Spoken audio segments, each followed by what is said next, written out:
Le week-end dernier, notre journaliste Vincent Calvé est allé à la convention Buffy à Paris. Mais qu'est-ce que c'est donc la convention Buffy? Eh bien, un rassemblement des fans de Buffy contre les vampires. La série aujourd'hui disparue des écrans d'M6, elle a 10 ans. Aux États-Unis, les conventions Star Wars ou Star Trek rassemblent des centaines de doudingues déguisés, évidemment. En France, c'est une première et c'est un peu différent. On regarde.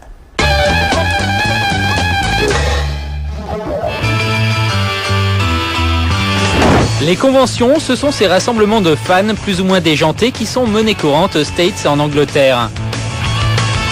Le week-end dernier s'est tenue à Paris l'une des premières conventions de ce type, bon dans une ambiance un peu moins excentrique, on se croirait presque à la fac.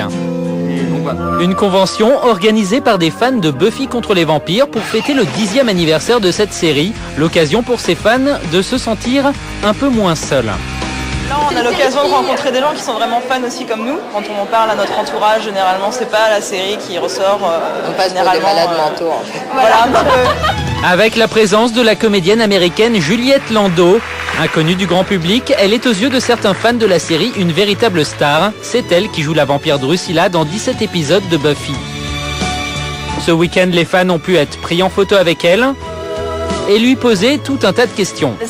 Parfois, on me pose des questions très précises sur une scène. On me demande ce que j'avais en tête et je m'en souviens pas.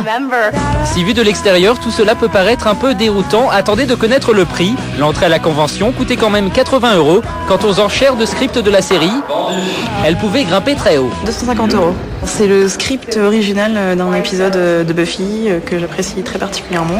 La série Buffy contre les vampires s'est arrêtée en 2004 au bout de 7 saisons, mais ses fans sont toujours bien là. C'est grâce à eux si cette série revit depuis peu, mais cette fois sous la forme d'une bande dessinée.